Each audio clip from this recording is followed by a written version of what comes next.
With higher gas prices, increased travel costs, and more expensive food, your summer vacation could cost you more this year, which makes having a budget even more important. Yeah, I spoke with a financial planner to get some tips on how to make sure your summer vacation doesn't hurt your long-term financial goals.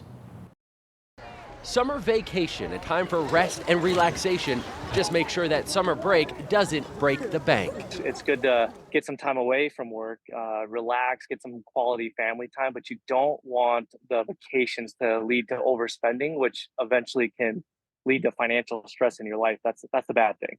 Financial advisor Ryan Hitchcock says it starts by figuring out how much you can afford to spend. I like to look at the numbers, and I like to think around 5% of your pay. So a household income, their net pay about 5%, maybe up to 7, but I don't like to see people over 10 because that can really lead into, hurting other parts of your life. From there, decide what you want out of your vacation. And then you got to kind of ebb and flow on what you want to spend that on. Is that either the travel, the accommodations, or the experiences? Don't forget to account for expenses once you're there. So people will plan for the airline tickets or the hotel accommodations, but they forget just how expensive the dinners out or just the one-off things you're buying at stores really adds up to your budget. So you really have to think those through, however many days you're going to be there.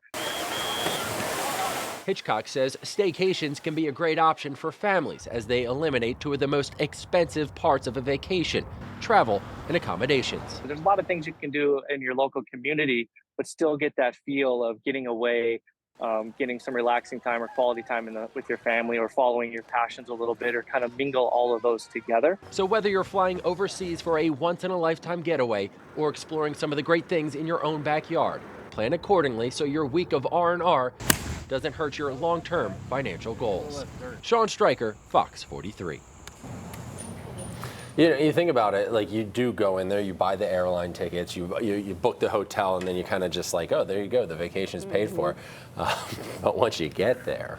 As someone who just got home from a vacation and who had a spreadsheet of a budget before we went, I can tell you, we still went over. You did. We did. But at least you had one, right? We had one, be, and like, it wasn't aware of it. Super far off. But you have to know, you have to leave the leeway spending in there. Yeah, that's what where he said. out. He said, make sure you're going to buy things when you go out. You're going to buy the souvenirs to bring home. So just try to plan for that.